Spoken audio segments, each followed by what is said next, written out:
Buonasera e ben trovati a un'altra puntata di Screenshot. Lo sappiamo bene, il caro energia, il gas, insomma, stanno mettendo in crisi le famiglie, le aziende, ma anche le pubbliche amministrazioni che sono alle prese con bollette stellari. I comuni hanno lanciato anche un grido d'allarme rivolto allo Stato per chiedere un aiuto perché i bilanci cominciano a essere in sofferenza. E allora noi siamo in compagnia di Cristina Amirante, assessore del Comune di Pordenone, all'urbanistica, anche all'energia, possiamo così dire, per quanto riguarda questo comune, e con lei cerchiamo anche di fare un punto su quella che è la problematica per quanto riguarda le pubbliche amministrazioni. Allora, assessore, intanto qual è la situazione di Pordenone, sicuramente in difficoltà come tanti altri comuni? Assolutamente sì, è una situazione molto complessa, difficile. Le prime proiezioni che ci sono state fatte dai soggetti che gestiscono sia la parte calore che la parte luce del comune di Pordenone, noi abbiamo un centinaio di edifici solo tra scuole, uffici, palestre e centri sportivi, e quindi sono molto drammatiche per il momento. Tra l'altro non si è ancora fermato questo aumento vertiginoso dei costi dell'energia in generale, e quindi siamo piuttosto preoccupati in questo momento. Allora, tanto per dare un ordine di grandezza, ecco, quanti sono gli edifici di cui si deve occupare il comune? Naturalmente pensiamo alle scuole, agli edifici pubblici, e quant'è anche l'importo della bolletta, quanto sta diventando questo importo? Allora, la prima previsione che abbiamo fatto per quanto riguarda gli edifici, quindi escluso l'aspetto dell'illuminazione pubblica, è di oltre 1,5 milioni di euro. L'illuminazione pubblica, stiamo aspettando le stime, ma anche un piano da parte dell'operatore economico di riduzione del servizio laddove ovviamente non c'è un problema di sicurezza, perché è chiaro che dobbiamo evitare di creare un documento alla cittadinanza andando a ridurre i livelli di sicurezza. Quindi il problema è mantenere alto il livello di servizio e allo stesso tempo però cercare di evitare di consumare tanto in un momento in cui veramente il prezzo è assurdo. Ecco, come si fa? Viene da dire, a casa magari si tende ad abbassare un po' il riscaldamento, chiaramente nelle nostre scuole non si possono lasciare i ragazzi al freddo, soprattutto con il fatto che con il Covid bisogna molto spesso arieggiare e quindi il riscaldamento è importante, ma sicuramente è un costo. Beh, abbiamo cercato ovviamente di ridurre laddove è possibile, insomma, è chiaro che gli studenti non possono stare al freddo, quindi le scuole sono escluse, gli asili ancora di più da questa riduzione. Uffici pubblici, soprattutto durante gli orari non di servizio, chiaramente abbiamo fatto una riduzione. C'è da dire che tutta una serie di azioni che abbiamo messo in campo prima di sapere che sarebbe accaduto questo, è stato per esempio il relamping, ovvero la sostituzione di tutte le luci all'interno di edifici comunali, appunto da quello in cui ci troviamo adesso, alle palestre, alle scuole.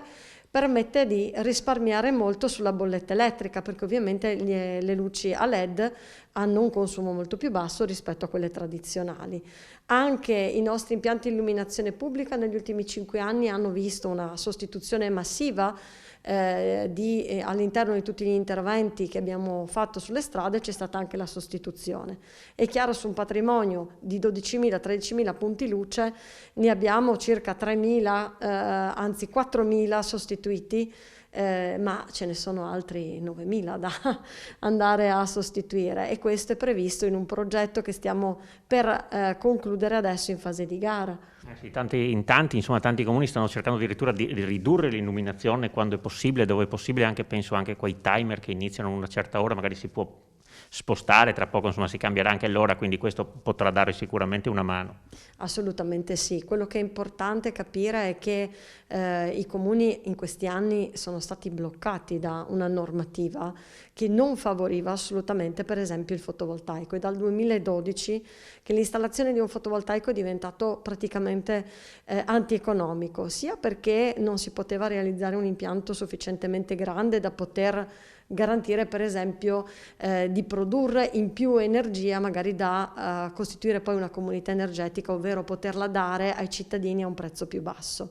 Questo era matematicamente impossibile per il tipo di norma presente.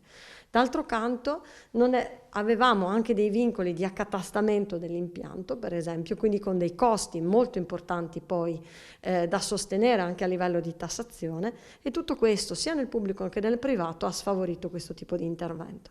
Adesso è da 2 settimane che la norma è cambiata e ci permette di poter fare degli interventi che poi sono remunerativi, perché è chiaro che l'investimento all'inizio costa e la redditività, ovvero nel momento in cui il costo di ammortamento è più basso del risparmio che si è ottenuto in bolletta, a quel punto se l'impianto è troppo vecchio non abbiamo ovviamente fatto un buon investimento. Se invece ce l'abbiamo fatto ammortizzarlo in pochi anni, è chiaro che in quel caso è un buon investimento. Ecco, adesso si potrà fare qualcosa di veramente efficace. Mi viene da dire che ci si sveglia sempre troppo tardi quando arriva l'emergenza, ma giustamente, come dice lei, ci avevate pensato anche prima, ma è la burocrazia di fatto che blocca alle volte anche i comuni che sono virtuosi, che hanno dei soldi in cassa e che potrebbero investire. Anche la burocrazia, non solo, la pandemia, non dobbiamo dimenticarci, ha bloccato per un anno, per esempio, i sopralluoghi. Enel, come molte altre aziende, ha vietato per esempio ai propri dipendenti di fare i sopralluoghi, di entrare in contatto con altre persone, ovviamente per paura, ma questo ha rallentato di un anno i cantieri, per esempio quelli del comune, insomma. Sì, assolutamente. Adesso in questo servizio vi facciamo vedere, insomma, pochi giorni fa i 4 sindaci dei 4 capoluoghi di provincia hanno costituito, insomma, un cosiddetto patto per l'energia per provare a trovare delle soluzioni che vediamo in questo servizio. I 4 ex capoluoghi di provincia formeranno una cabina di regia per coordinarsi sui tavoli tecnici e politici più importanti. A Gorizia i 4 sindaci si sono incontrati per definire gli obiettivi, tematiche che saranno trattate anche con la regione.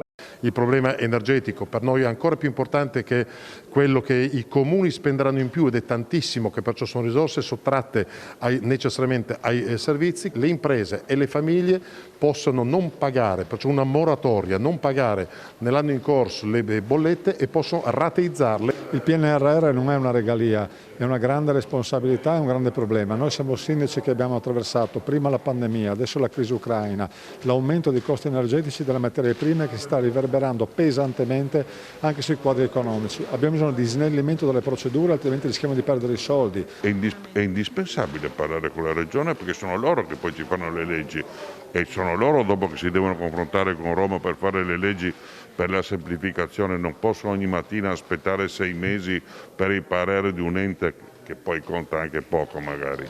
Oggi incontro si è parlato anche della questione migratoria ucraina.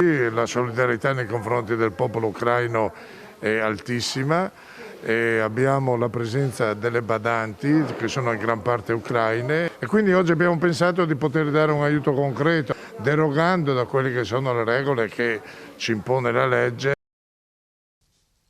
Insomma, Assessore Amirante, i comuni cercano di fare squadra in qualche modo, e con il confronto anche con i suoi colleghi, che cosa si dice, quali sono magari le situazioni un po' più strane anche che ci sono nella nostra regione a riguardo? Beh, le situazioni sono abbastanza uniformi, devo dire che i problemi sono un po' uguali per tutti. Tutti noi ci siamo resi conto appunto delle difficoltà, per esempio di quelli che sono i vincoli anche di tipo ambientali che sono stati posti nel tempo. Ci sono tante centrali di teleriscaldamento, per esempio in regione, piccoline, non grandi, che sfruttano per esempio una materia prima che noi abbiamo, che è il legno. Soprattutto nella pedemontana, insomma, abbiamo la possibilità di ricavare un prodotto a chilometri zero e anche a basso costo, ma sono impianti poco utilizzati, poi dismessi, mal dimensionati, che sono fermi, e quindi è un peccato che questo tipo di tecnologia non si sia sviluppata nel tempo. Soltanto il comune di Udine, fa eccezione, ha realizzato una centrale di teleriscaldamento che va diciamo con combustibili classici, e aveva anche la possibilità di utilizzare l'olio di colza, che poi però non è risultato conveniente. Però è un impianto che permette di efficientare molto, di utilizzare quindi meno carburante, si parla di riduzione anche di oltre il 20%, a parità di servizio, quindi di riscaldamento dato nel caso di Udine all'ospedale, ma anche alle scuole e anche a una serie di condomini, e questo fa sì di ridurre le emissioni e ridurre anche il consumo. Qui a Pordenone ci state pensando in qualche modo? Abbiamo già avviato uno studio di fattibilità per realizzare all'interno del contesto dei poli scolastici principali secondari della città che sono presenti nella zona di via interna. Lì è presente anche l'auditorium, tanti polisportivi del comune di Pordenone, dell'EDR, la casa dello studente, insomma ci sono tantissimi edifici pubblici che potrebbero essere riscaldati da un'unica centrale. L'esigenza è oggi quali possono essere i tempi poi per riuscire a portare questo progetto insomma, in maniera efficiente? Attraverso il project financing è possibile andarlo a realizzare in un paio d'anni, soprattutto se i decreti che adesso lo Stato sta emanando con grande ritardo consentiranno di avere procedure semplificate. Sì, assolutamente sì. Ci fermiamo per la pubblicità, poi ritorniamo a parlare con l'assessore Amirante del caro energia e anche di altre formule che il Comune ha trovato insomma, per cercare di tamponare questa emergenza. Poi come abbiamo capito c'è anche però la visione un po' più a lungo raggio, perché questa emergenza credo ce la porteremo dietro per un bel po'. A tra poco.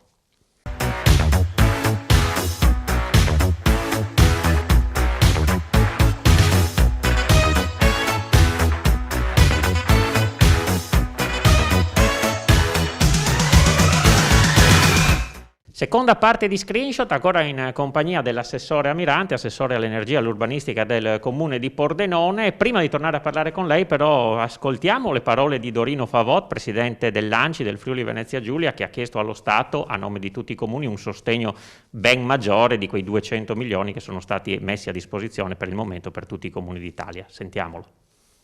Presidente, fatica a chiudere i bilanci, costi schizzati alle stelle, si parlava addirittura del 72% in più di rincarico. Come fare a salvare i comuni e le amministrazioni che non vogliono in nessun modo alzare la pressione fiscale sui cittadini, ma al contempo si trovano in grossa difficoltà proprio a chiudere il documento contabile?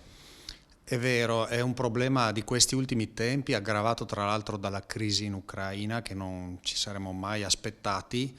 Ora i sindaci sono chiamati a fare delle scelte, da un lato quello di tagliare la spesa, ma questo significherebbe anche tagliare i servizi, oppure andare a incidere su quello che sono le entrate, quindi chiedere qualcosa in più ai cittadini. Come giustamente avete detto voi, questa cosa nessuno la vuole fare perché non è nemmeno il periodo. E quindi vorremmo che lo Stato avesse un po' più di attenzione rispetto a quella che è la condizione dei comuni che devono chiudere i bilanci rispetto a questo aumento di spesa. Ecco Presidente, lei come diciamo così, primo referente dell'ANCI del Friuli Venezia Giulia, ecco, scriverà, manderà, si sentirà la sua voce presso le sedi competenti, per esempio appunto lo Stato e il Governo? Assolutamente sì, tramite ANCI nazionale, tra l'altro c'è già stata una prima interlocuzione dove effettivamente il governo ha stanziato circa 200 milioni, però per 8.000 comuni, quindi potete immaginare la limitatezza insomma, dell'importo, no? Quindi da un lato ci aspettiamo una maggior sensibilità da parte del governo e dall'altro che perlomeno metta mano sulle norme contabili eccezionalmente, consentendo di poter attingere per chi ce l'ha l'avanzo e quindi di poter chiudere i bilanci e andare avanti. Qual è il rischio? Che rischio prevedete qualora non venisse trovata una soluzione immediata a uno dei grossi problemi che purtroppo attanagliano questo inizio di 2022?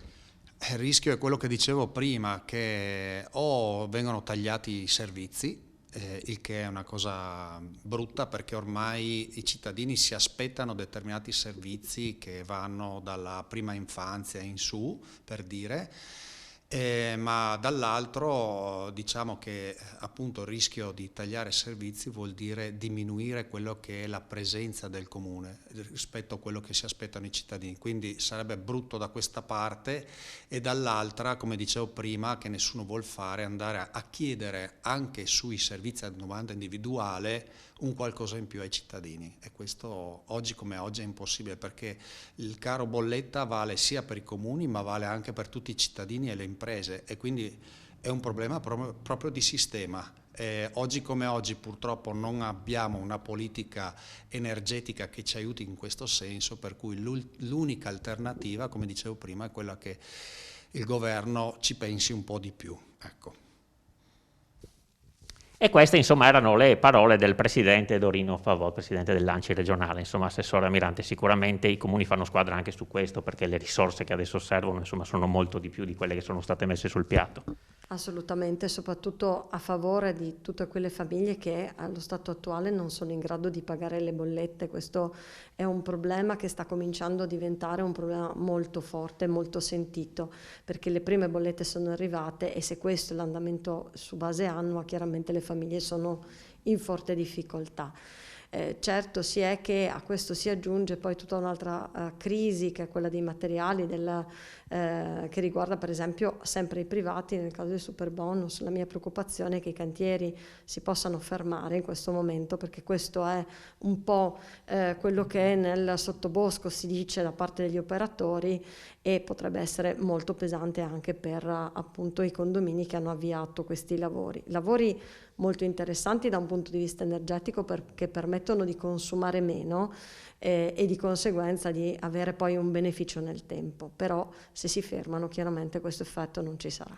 Ci sono anche lavori che state facendo sulle strutture, penso al Teatro Verdi per esempio. Esatto, sì, sul Teatro Verdi abbiamo presentato una richiesta di finanziamento allo Stato a valere sui fondi PNRR per efficientarlo. Questo intervento prevede per esempio la sostituzione degli impianti frigo che servono per la climatizzazione estiva, che allo stato attuale per esempio climatizzare un ufficio bisogna accendere tutto l'impianto e quindi raffrescare tutto il teatro. La sostituzione con la suddivisione ovviamente dell'impianto potete solo immaginare che tipo di risparmio può portare, ovviamente poi mettendo una macchina che sarà collegata a un grande impianto fotovoltaico sul tetto, quindi non dico consumo zero, però diciamo ci avviciniamo a una riduzione molto forte, soprattutto perché adesso cominciano a esserci dei sistemi di accumulo dell'energia prodotta, perché magari il teatro c'è solamente la sera, di sera ovviamente non c'è il sole ed è chiaro che l'energia prodotta durante il giorno potrà essere invece sfruttata tramite l'accumulo. Ecco, altre strutture che potranno essere interessate? Beh, ce ne sono tante, per esempio tutti gli investimenti che abbiamo fatto sulle scuole, che stiamo per fare sulle scuole, riguarderanno strutture cosiddette NZEB, cioè strutture a quasi zero consumo. Addirittura potranno essere, per esempio immaginate la scuola media Lozzer che nel periodo tra giugno e settembre non ha attività scolastica, tutt'al più può esserci ancora qualche attività sportiva o nell'auditorium, però tendenzialmente durante il giorno non verrà utilizzata questa energia.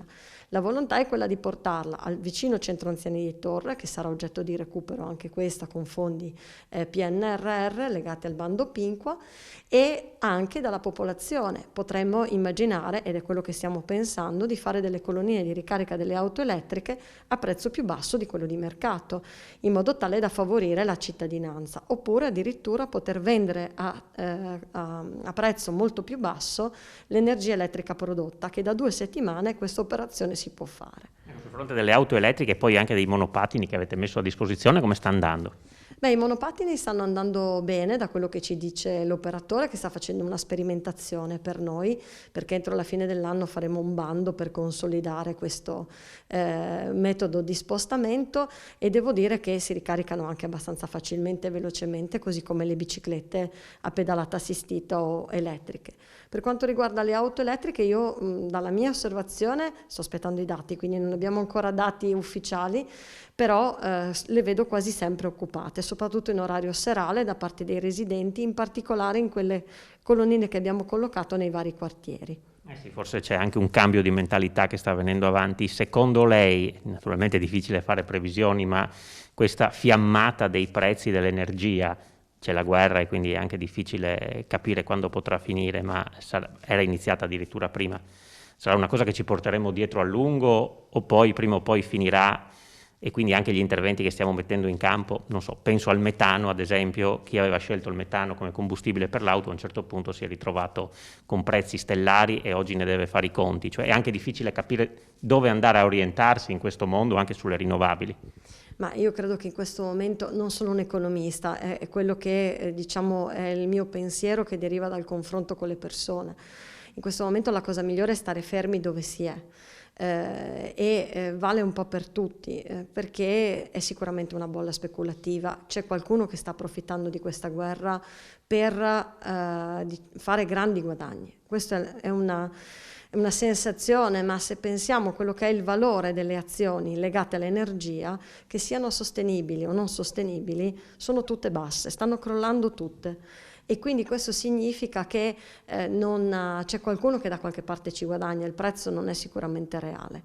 Credo a quello che dice il ministro Cingolani quando dice che sicuramente c'è qualcosa che non va sotto questa operazione, no? È chiaro che in tempi di guerra, lo sappiamo, la storia ce lo insegna, c'è un'economia di guerra ed è quello che sta succedendo. Le procure, la Guardia di Finanza, ecco, sul fronte carburanti si sono già mosse, adesso però entra in vigore questo sconto di 25 centesimi, avremo il super sconto probabilmente ad aprile anche nella nostra regione, questo dovrebbe dare una mano alle famiglie, alle imprese e anche al pubblico. Assolutamente sì, speriamo che sia una manovra che aiuti soprattutto i cittadini, insomma.